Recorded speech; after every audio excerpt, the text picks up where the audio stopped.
Videonu axıra qədər izlə və sinus x qrafikine ait bütün xəstələri öyrən. Deməli, bu sinus x qrafikində ilk növbədə gəlin biz y və y-i müəyyənləşdirək. Biz bilirik ki, y təyin oblasti, yəni x-in ala biləcəyi qiymətlər çoxluğudur. Y isə qiymətlər oblasti, yəni y-in ala biləcəyi qiymətlər çoxluğudur. Burada fikir versəz əgər x istənilən qiyməti alır, onda belə bir nəticəyə gəlirəm ki, mənim y-im mənfi sonsuzluqdan müsbət sonsuzluq olaraq davam edir. Qiymətlər oblasına gəlirsək fikir verin. Bu funksiyanın maksimum qiyməti bizdə 1 olub, hansı ki bu xətlə məhdudlaşır.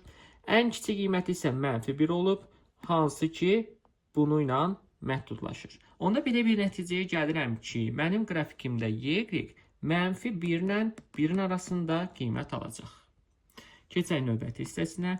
Bizdən soruşa bilər funksiyanın periodu. Gəlin görək period nədir? Period ümumiyyətlə bizdə funksiyada təkrarlanmadır. Yəni, tərfi ilə işarə edəcəyik və bu periodu tapaq. Fikir verin, buradan bura qədər olan hissə ilə buradan bura qədər olan hissədə funksiya təkrarlanır. Yəni, eyni şey görürsünüz ki, davam edir. Onda belə çıxır ki, bunun periodu buradan bura qədər neçə dərəcədir? 360 dərəcə deyil.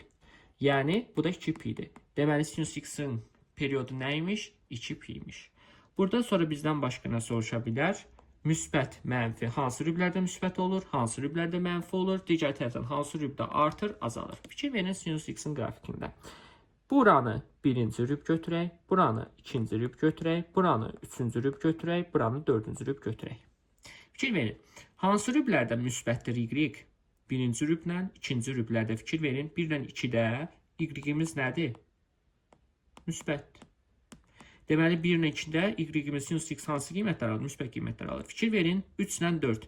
X oxunun aşağı hissədir 3 ilə 4. Deməli, hansı qiymətlər alır? Mənfi qiymətlər alır. Mənfi qiymətlər alırsa, deməli, 3-cü, 4-cü rüblərdə y-im nə olurmuş? 0-dan kiçik olurmuş. Digər tərəfdən gələk burada nəyə? Artma azalma aralığına. Fikir verin burada nəyə? Bax, birinci rübdə funksiya artır. İkinci rübdə funksiyam azalır. Üçüncü rübdə funksiyam azalır. Dördüncü rübdə funksiyam artır. Belə bir nəticəyə gəlirik ki, sinus x funksiyası birinci və dördüncü rüblərdə artır, ikinci, üçüncü rüblərdə azalır. Və salam. Sinus x qrafikini əzbərləmədən bu şəkildə öyrənmək lazımdır.